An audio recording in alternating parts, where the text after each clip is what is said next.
lá, pessoal, estamos de volta aqui na nossa aula de biologia, então, dando continuidade a essa parte dos animais, reino animal, beleza? Então, agora a gente vai entrar no assunto de aves, tá ok? E a gente vai começar a destrinchar um pouquinho das características gerais das aves e como eu falei para vocês, antes da gente iniciar isso, né? As aves, elas estão incluídas dentro dos répteis, né? Então, quando a gente classifica isso, taxonomicamente falando, a gente tem aves dentro do grupo de répteis, mas, didaticamente, a gente separa esses dois grupos apenas para ficar mais fácil do entendimento das características gerais de cada um desses grupos. Tá, beleza? Então vamos lá, dá uma olhada no slide aí, vamos continuar, vamos tocar o barco, vamos rapidinho. Então, aves, né? Principal diferenciação das aves é exatamente a capacidade de voo. Então, as aves são o primeiro do grupo dos animais, né? Que consegue ter essa questão do voo dentro dos vertebrados. Ok? Porque existem outros animais que já têm a capacidade de voo, como os insetos, mas não são vertebrados. Então, tomem cuidado com isso também, porque pode ser uma pegadinha de uma questão ou outra, falando a respeito de aves serem o primeiro grupo de animais que tem a capacidade de voar. Não, são o primeiro grupo de vertebrados que tem a capacidade de voar, cordados que têm a capacidade de voar. Beleza? Só que aí a gente vai ter, obviamente, algumas especializações, algumas características modificadas para a adaptação ao voo. Então, o organismo, o corpo desses seres vivos, desses animais, ele vai ser totalmente adaptado a estruturas para o voo. Show de bola? Então, vamos ver quais são essas estruturas, vamos ver como é que funciona o organismo das aves. Então, vamos lá. A anatomia do bico já é uma coisa que é especializada para o voo. Por quê? Imagina um animal como a ave que tivesse a boca cheia de dente, com dentes pesados, né? Porque os nossos dentes eles são pesados, os dentes eles têm um peso característico aí dentro da estrutura da cabeça e para um animal que voa isso não é muito interessante, né? Até mesmo para manutenção do equilíbrio do corpo do animal. Então, o bico córneo, ele já é uma característica, uma adaptação associada ao voo, mas também ele vai estar muito associado ao hábito alimentar das aves. Então, cada ave vai ter o seu bico córneo, o seu bico adaptado ao seu tipo de alimentação. Então, por exemplo, os beija-flores, que tem aquele bico extremamente afilado, né, grande, extenso, que é específico para conseguir alcançar lá o néctar das flores, beleza? Além disso, a gente tem outros exemplos bem clássicos, né?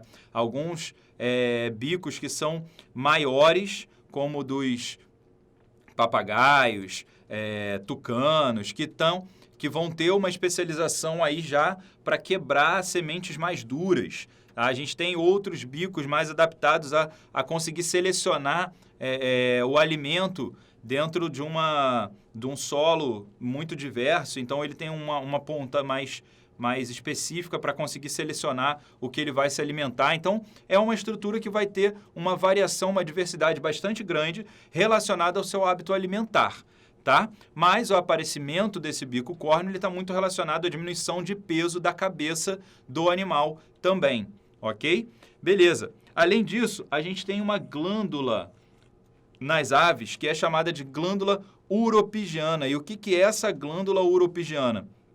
A glândula uropigiana ela é uma glândula que libera uma secreção sebácea, né? Uma secreção mais oleosa que o pássaro vai pegar com a ponta do bico, ela fica lá na região cloacal, né, na região próxima à cloaca, ele vai pegar essa substância da glândula uropigiana e vai ficar passando nas penas. Por quê? Porque essa substância, ela ajuda a impermeabilização das penas e ela ajuda também a manutenção da vida saudável, vamos dizer assim, dessas penas. Porque imagina para uma ave que ela está voando, que ela está se deslocando numa altura X, onde você tem uma umidade do ar alta então o animal está ali o tempo inteiro em contato com essa umidade e essa umidade fosse aderindo às suas penas.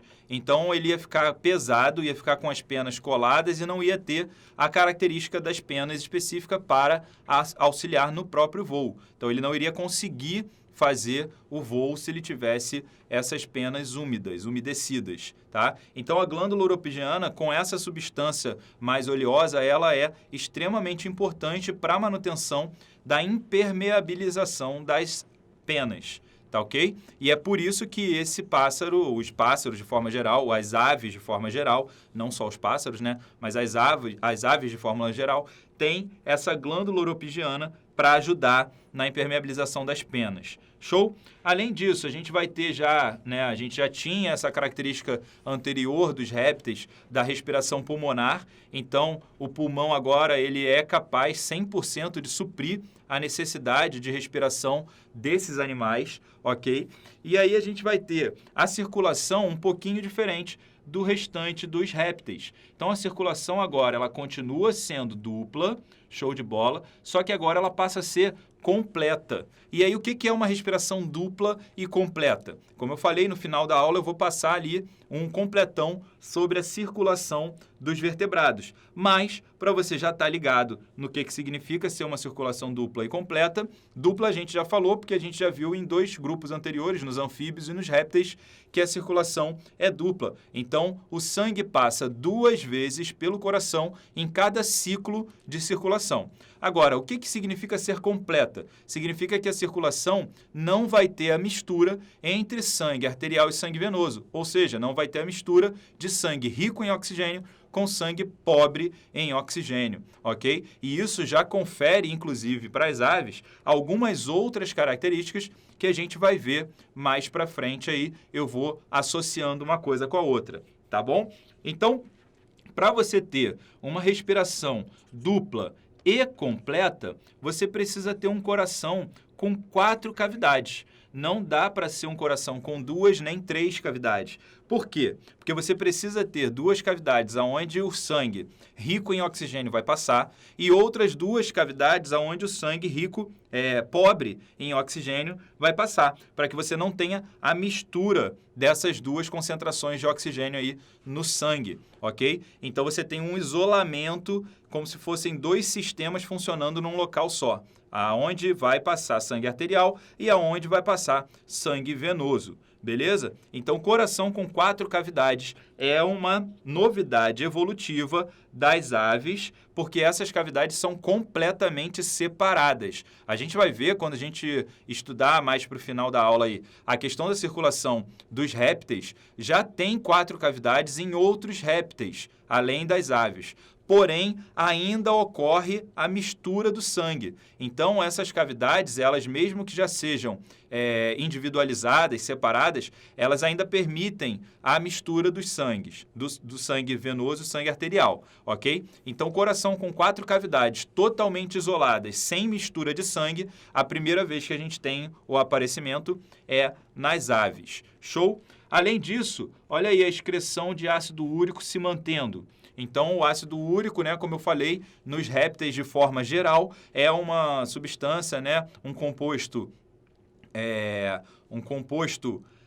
liberado na excreção desses animais exatamente para diminuir a necessidade da liberação de água junto com essa excreção. Ok? Então, a quantidade de água necessária para a excreção do ácido úrico é muito baixa, muito pequena. E isso ajuda o animal a manter a sua quantidade de água interna. Show? Só que esse ácido úrico agora ele vai ser liberado junto com as fezes numa substância pastosa, que é liberada pela cloaca. Então, a cavidade anal, o ânus, ele se abre numa cavidade chamada de cloaca junto com a abertura, né, do sistema excretório, do sistema excretor, e isso forma um composto único que é liberado de uma vez só. Então, é junto com as fezes, diminui mais ainda a perda de água. Tá bom? Além disso, a gente já tem uma fecundação interna. Então, olha aí a questão da possibilidade maior, né, de sucesso reprodutivo sem ter os problemas da fecundação externa. E, além disso, a não necessidade de ambientes úmidos ou de água para a liberação dos gametas. Tá ok? Então, a gente vai ter estruturas específicas para a introdução do gameta de um indivíduo no outro. Show de bola? Agora, ó, aparece a endotermia. E isso aqui é importante você lembrar e ficar ligado, que é uma novidade evolutiva bem característica das aves. Dentro do grupo dos répteis, então, as aves vão ser o grupo que vai ter hoje em dia a endotermia. Existem algumas discussões, dá uma olhadinha para mim aqui. Existem algumas discussões a respeito do grupo dos dinossauros, né, do dinossauro, se eles tinham endotermia ou não.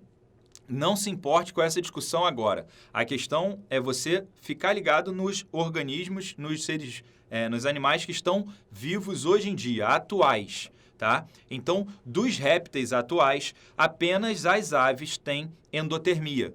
Tá ok? Então, a endotermia ela é uma característica que vai possibilitar as aves, inclusive, terem uma diversidade, né, de ambientes de vida bastante grandes. E é interessante pela questão da manutenção desse calor do corpo, do organismo, mantendo uma estabilidade de metabolismo. Então, você tem uma estabilidade de metabolismo porque você tem uma temperatura constante ao longo da vida desse organismo, ao longo da vida desse animal, porque ele consegue manter essa temperatura própria através da geração de calor pelo seu próprio metabolismo. Então, ele não depende mais das condições externas para ter uma temperatura X. Então, o metabolismo dele, as suas proteínas, já estão numa temperatura ideal para o próprio funcionamento. Então, o metabolismo consegue se manter numa taxa mais constante, beleza? Então, isso é importante para você ficar ligado. Além disso, a gente tem a questão da circulação, como eu estava falando antes ali, tá? Dá uma olhadinha no slide aí.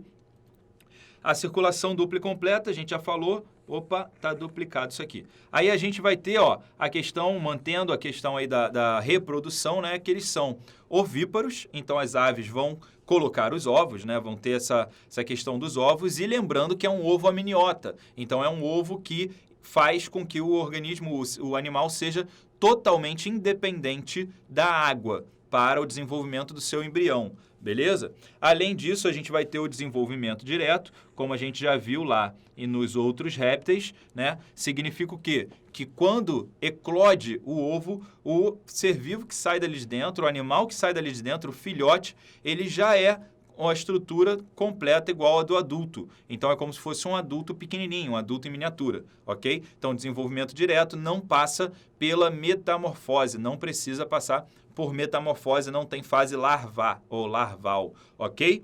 E aí, continuando, a gente vai falar um pouquinho mais sobre adaptações específicas ao voo. Então, como eu falei, as aves elas vão ter, né, características muito específicas com relação ao voo, e uma dessas características é exatamente a diminuição do peso e a modificação do formato do corpo desses animais, porque, óbvio, é muito mais difícil, exige muito mais energia você deslocar em voo um corpo pesado do que um corpo leve, ok? Além disso, há a questão aerodinâmica. Então, o formato do corpo das aves, esse formato mais afunilado, né, ele está relacionado à questão da aerodinâmica. Então, quando a gente pensa aqui no ar sendo cortado pelo corpo do animal, ele tendo essa distribuição corporal, ele vai ter uma eficiência maior de voo, beleza? Então, o corpo aerodinâmico, a questão das asas, né? Óbvio, se não tivesse essas asas, eles não conseguiriam voar. Mesmo tendo asa, algumas aves não conseguem voar. A gente vai falar um pouquinho mais para frente sobre isso. Mas a ideia é que as aves, a estrutura das aves, das asas, como essas asas estão estruturadas muscularmente, estruturadas esqueleticamente, os ossos, né, dessas asas, permite a questão do voo, ok? Então, a presença de asas é uma adaptação, óbvio, ao voo. A gente, mais uma vez, dá uma olhadinha para mim aqui, mais uma vez, a gente tem que lembrar que não pode dizer que as aves são os primeiros animais que possuem asas. tá? Então, lembrando lá dos insetos que já possuíam asas, já podiam voar, mas dentro do grupo dos cordados, dentro do grupo dos vertebrados, os primeiros animais a apresentarem asas, aí sim a gente pode associar isso às aves, tá? Dos organismos vivos hoje em dia, beleza? Então, vamos lá. Continua aí no slide para a gente dar seguimento. Além disso, a gente vai ter uma musculatura peitoral que vai estar totalmente associada ao aparecimento dessas asas, né? Para permitir a essas aves, a esses animais, uma força de batimento dessas asas muito mais significativa. Então, o peitoral, a musculatura peitoral das aves, ela é modificada para a maior eficiência do batimento das asas e, com isso, maior eficiência no voo, tá ok? E como é que é essa modificação? Essa modificação não é só na musculatura, e sim em aonde essa musculatura vai estar inserida. Então, o osso que vai sustentar a fixação dessa musculatura, que vai dar sustentação dessa musculatura, ele também precisa ser um osso diferenciado, também precisa ser um osso adaptado para receber uma musculatura muito mais forte, muito mais eficiente para o voo. E esse osso adaptado é a quilha ou carena, que na verdade é o osso externo, né, que nós temos em outros animais, em outros répteis e mamíferos, a gente vai ter esse osso também. Esse externo, ele é adaptado a receber uma musculatura peitoral muito mais forte, que vai possibilitar a questão do batimento das asas e, com isso, do voo, beleza? E essa quilha, essa carena, ela é exatamente posicionada ali, né, no osso externo, no meio do peito do animal. Quando a gente tem um frango, carcaça de um frango, de uma galinha, a gente consegue ver esse osso. Ele é projetado para frente, né, ventralmente falando, ele é projetado, tendo uma superfície muito maior de inserção de musculatura, ok? Então, dá uma olhadinha aqui para mim rapidinho, só para a gente lembrar disso. Então, o nosso osso externo, ele é uma placa reta, aonde a musculatura se insere, né, tanto de um lado quanto do outro, para fazer a musculatura peitoral, um peito e o outro, beleza? A musculatura peitoral e o externo está aqui no meio, mas ele é um osso achatado. No caso das aves, esse osso ele tem uma projeção para frente, então ele é algo parecido com isso aqui. Então, ele vai ter essa projeção ventral aqui, fazendo com que a inserção da musculatura seja muito maior, tanto de um lado quanto do outro, porque essa musculatura peitoral inserida num osso projetado para frente, ela tem uma densidade muito maior, ela tem uma possibilidade de batimento das asas muito melhor, ok? Dá uma olhada no slide aí, então, vamos continuar. Além disso, como eu falei no início dessas adaptações para o voo, é muito interessante que o corpo desse animal, o corpo das aves, seja de um peso menor, seja mais leve. E como que seria possível o osso, né, se comportar nessa tentativa de fazer o corpo ser mais leve? Então, elas não deixam de ter o osso, o esqueleto ósseo, né, que é característico já desde lá dos peixes ósseos até o final do grupo de animais que a gente vai estudar, tá ok? Então, continua sendo um esqueleto ósseo, porém, a estrutura desse osso, ela é toda vazada, ela é cheia de aberturas, ela não é um osso denso. Ele não é um osso completamente denso, fechado. Ele é um osso que tem esses canais por dentro, né, aonde isso aqui vai ser ar. E é por isso que ele é chamado de pneumático, tá? Então, esse osso, ele é chamado de pneumático exatamente pela presença de uma quantidade muito grande de ar no seu interior. Então, isso diminui a densidade do osso e, por consequência, diminui também o peso desse osso, já que você não tem isso aqui, esse espaço interno todo preenchido por tecido ósseo. Você tem ali espaços realmente, câmaras pneumáticas, como são chamadas, beleza? Então você tem ar dentro do osso, o que confere uma leveza maior à ossatura das aves. E isso faz com que o peso do corpo, de uma forma geral, seja muito mais leve. Tá ok? Além disso, a gente estava falando, né, da questão da presença das penas. Então, as penas, elas também são uma estrutura extremamente adaptada ao voo. Então, ela vai ter uma estrutura, né, onde você vai ter a raque, né, que é essa estrutura central aqui. E dessa raque vão sair, né, os vexilos são essas partes que a gente conhece realmente como pena, né? E isso aqui vai conferir um aumento de superfície de contato com o ar, mesmo sem ter um aumento de peso. Então, dá uma olhadinha para mim aqui. Vamos lá, pensa o seguinte, se você tivesse, né, a estrutura da raque ou a estrutura de uma pena que não fosse efetiva para o voo, ela fosse uma estrutura sólida, e esses vexilos, essas partes que formam a superfície de contato com o ar, fossem estruturas fixas, muito densas também, você teria um peso muito grande na asa dos animais, na asa das aves. Então, não seria interessante, não seria eficiente, eficaz, tá? Então, o que acontece é que essa estrutura ela é muito leve, extremamente adaptada ao voo. Tanto que se a gente pegar uma pena de uma ave, uma pena solta, e liberar ela no ar, ela vai demorar muito mais a cair do que se a gente, por exemplo, molhar ela, deixar ela toda lisinha e soltar. Ela vai cair de uma vez só. Por quê? Porque a área de contato, a superfície de contato com o ar é muito grande. Então, o próprio ar vai fazer uma resistência nessa superfície de contato, diminuindo a velocidade que ela cai, ou aumentando a resistência, fazendo com que ela ganhe suporte ou sustentação de voo. Beleza? Então, dá uma olhadinha aí no slide para a gente continuar. E aí, a gente estava falando de uma pena só. Mas, obviamente, né, essas penas vão estar inseridas na estrutura, né, da epiderme da ave, na estrutura da derme da ave.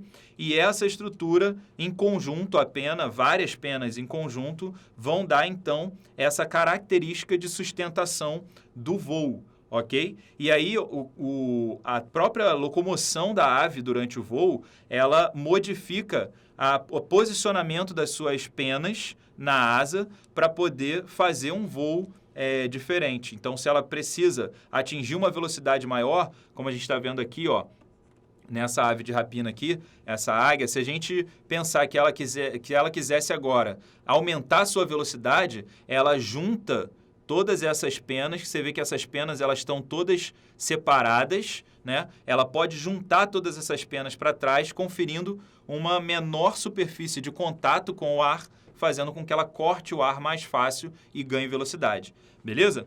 Aí aqui a gente tem embaixo a estrutura da pena, tá? Então a questão da raque aqui embaixo que eu falei, né, que é essa estrutura central da pena, depois a barba, que vão ser essas estruturas laterais que vão ter as bárbulas, que são essas outras que vão se ligar uma com a outra, com esses ganchinhos, fazendo com que você tenha uma densidade para não passar o ar aqui pelo meio, tá? Evitando que você perca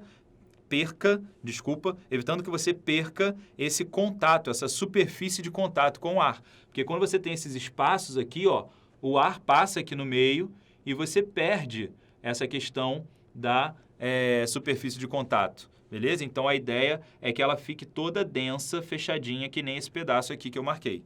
Tá ok? E essas bárbulas com esses ganchos é que vão ser fatores principais que vão manter essa parte do vexilo todo uniforme. Tá ok? Além disso, vale a pena lembrar também da questão da glândula uropigiana, porque a glândula uropigiana que vai dar aquela substância mais oleosa que a ave vai passar ao longo dessa pena aqui toda, diminuindo assim a absorção de água por essa pena. Porque imagina que nesses espaços todos aqui, a água entrando em contato com isso, ela iria se acumular aqui e formar um peso que não é o ideal para o voo dessa ave. Beleza? Além disso, a gente tem uma membrana, que a gente chama de membrana nictitante, na verdade, desculpa, que é uma membrana que vai fazer a proteção dos olhos das aves ao longo do voo. Dá uma olhadinha para mim aqui para eu te explicar rapidamente isso. Então, quando a gente olha para uma ave, muitas vezes, né, para uma águia, por exemplo, a gente vê que ela passa uma membrana na frente do olho, uma membrana transparente, e ela não pisca, ela não tem essa característica que nem a gente de ficar piscando. Então, essa membrana, ela é transparente, ela é translúcida, então ela faz essa proteção do olho, do globo ocular da ave ao longo do processo de voo ou em outros momentos também, tá? Mas a ideia é como adaptação ao voo. Então, durante o voo, você imagina que você vai ter partículas de poeira, do ar, batendo ali no olho do animal. Então, como que ele não fica incomodado, não fica prejudicado durante o seu voo com isso? Porque ele tem exatamente essa membrana nictitante que faz essa cobertura do globo ocular, promovendo, né, essa proteção. Beleza? E aí, eu quero que você dê uma olhadinha no slide aí para a gente continuar e agora falar um pouquinho sobre a digestão das aves, tá? Então, olha só, o sistema digestório das aves ele é um sistema um pouquinho diferente dos outros animais que a gente viu até o momento, até porque a gente tem características específicas para cada tipo de alimentação. Então, cada ave vai ter um sistema digestório um pouquinho diferente, adaptado ao seu tipo de alimentação. Mas, de forma geral, a gente tem essa estrutura de sistema digestório, tá bom? A gente vai ter a boca, né, localizada no bico, obviamente. Então, a gente vai ter o bico córneo adaptado ao tipo de alimentação, mas a boca vai estar ali, o esôfago, e depois a gente tem uma estrutura chamada de papo. E esse papo, ele é uma estrutura que vai armazenar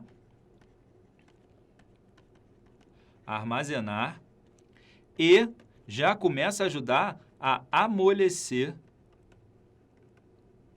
o alimento.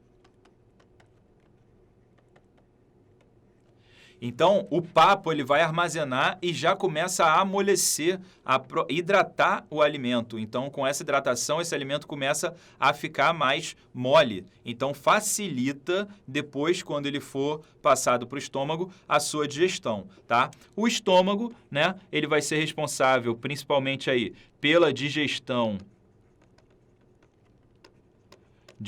química do alimento, tá? Então, a gente tem, da mesma forma que nos outros répteis e nos mamíferos também, a liberação ali de substâncias químicas que vão quebrar, né, as moléculas orgânicas, fazendo com que sejam transformadas em moléculas capazes de serem absorvidas pelas células. Então, a gente vai ter ali a digestão química, através, né, de substâncias químicas digestivas, tá ok? Só que alguns tipos de aves, dependendo da sua dieta, dependendo do tipo de alimento que elas utilizam, elas vão ter também uma outra estrutura dentro desse sistema digestório, que é chamada de moela. E essa moela, ela vai ser responsável pela digestão mecânica do alimento, tá? Levando em consideração que algumas aves se alimentam de partículas sólidas, de coisas mais duras, né? A gente vai ter uma moela fazendo o trabalho de digestão mecânica. Então, vai ter contrações musculares ali, onde vai ser feita a trituração desse alimento. E aí é interessante uma coisa, dá uma olhadinha para mim aqui, que o que acontece? Como a gente está vendo, as aves elas não vão ter os dentes, né? Não vão ter a dentição. Então, isso pode prejudicar no sentido de triturar o alimento. Mas a moela cumpre esse papel. Só que a moela sozinha, só com a sua musculatura, ela não vai cumprir esse papel com tanta eficiência. E aí o que acontece? As aves que têm moela, elas precisam também colocar para dentro dessa moela, dessa estrutura, pedrinhas ou partículas menores de sais que sejam mais mecânicos, que sejam mais duros, tá? Para ajudar nessa digestão mecânica. Então, você imagina um saco cheio de musculatura em volta, né? Com um monte de pedrinha ali dentro e o alimento chegando ali, já tendo passado pelo estômago, já tendo recebido uma carga de substâncias químicas digestivas. Então, já está começando um processo de digestão química ali e essa musculatura dessa bolsa fica fazendo um movimento e triturando junto com as pedrinhas que tem ali dentro, triturando fisicamente, mecanicamente esse alimento. Então, isso ajuda em muito a hora de absorver os nutrientes desse alimento, beleza? Dá uma olhadinha aí, então, para a gente continuar. Então, você entendeu como é que funciona a digestão mecânica que é feita na moela das aves. E aí, depois dessa passagem, aí sim, o bolo alimentar chega ao intestino, pode ser absorvido, né, as substâncias que precisam ser absorvidas, e aí vai para o ânus. Lembrando que o ânus ele vai se abrir junto com a abertura do sistema excretor, formando, né, uma abertura que a gente chama de cloaca, tá ok? Isso também é importante você lembrar. Show de bola? Então, o sistema digestório das aves basicamente está aí representado para você. Se quiser, tira um print da tela, bota aí as suas anotações e vamos que vamos. Passando para o próximo, então, a gente falar um pouquinho sobre o sistema respiratório das aves, tá? Aí dá uma olhada para mim, porque eu quero te atentar a uma coisa. Você tem que lembrar o seguinte, as aves, né, essa questão da adaptação ao voo, a alcançar algumas altitudes que não são, vamos dizer assim, favoráveis à respiração dos animais. Por quê? Porque quanto mais alto você vai ter um ar mais rarefeito, então a concentração de gases vai diminuir, né, conforme você aumenta a altitude. Então, as aves que conseguem voar nessas altitudes, elas precisam ter alguma adaptação, alguma estrutura, alguma coisa para ajudar na sua respiração. Porque senão, ao longo do voo, elas fazendo muito esforço e gastando muita energia, utilizando muito oxigênio, muito ar para respirar, né, para fazer sua respiração celular com o oxigênio, elas provavelmente ou poderiam entrar num processo de fermentação, num processo de respiração anaeróbica. E aí isso não seria interessante, tá? Por quê? Porque aí elas teriam liberação de ácido lático, por exemplo, na musculatura, causando um problema, uma inviabilidade de voo. Tá bom? Então, a respiração das aves, ela também tem uma adequação, também tem uma estrutura específica para auxiliar essa questão da obtenção do ar, tá ok? Então, dá uma olhada no slide aí que você vai entender como é que isso funciona. Então, vamos lá. Que estrutura é essa que eu estou falando? São os sacos aéreos. Tá bom? Então, a gente tem sacos aéreos, aí está mostrando anteriores e posteriores, né, envolvendo o pulmão com uma ligação direta com o pulmão. Então, você vai ter esses sacos aéreos que eles vão ajudar a manter mais ar dentro do corpo do animal. E isso vai ter duas funções que são maravilhosas para as aves, beleza? A primeira é a questão da diminuição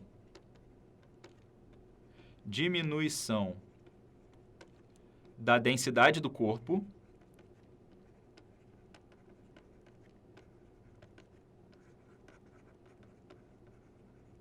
Então, pensa comigo. Se você tem um animal que já está todo adaptado, inclusive nos seus ossos, né? Ele vai ter ar dentro dos ossos, as câmaras pneumáticas são ossos pneumáticos, para diminuir a sua densidade, para diminuir o seu peso, né? E aí, além disso, ele também tem regiões dentro do corpo que armazenam ar. Então, ele aumenta a quantidade de espaço, que a gente poderia dizer de espaço vazio, mas não é vazio, é de espaço ocupado por ar. Então, ele vai diminuir cada vez mais a densidade corporal. Então, ele ganha mais potencialidade, mais efetividade no voo. Tá ok? Só que existe a segunda função dos sacos aéreos, que é exatamente de permitir esse armazenamento desse ar e depois desse ar armazenado lá nos sacos aéreos, eles já podem passar pelo pulmão para poder fazer as trocas gasosas. Porém, ao mesmo tempo que isso vai estar acontecendo, a ave ela vai estar absorvendo mais ar, ela vai estar inspirando. Né? Então, esse movimento de entrada e saída do ar nos sacos aéreos, ele é constante, tá ok? Então, quando a ave inspira, ela vai encher os sacos aéreos e depois esses sacos aéreos vão passar o ar pelos pulmões, fazendo com que exista a troca gasosa. Então, você tem o ar que estava nos sacos aéreos passando pelo pulmão e a ave já vai estar inspirando mais, enchendo novamente esses sacos aéreos. Então, você tem uma quantidade de ar disponível dentro do corpo do animal maior, beleza? Então aqui, ó, a segunda função desses sacos aéreos é aumentar a disponibilidade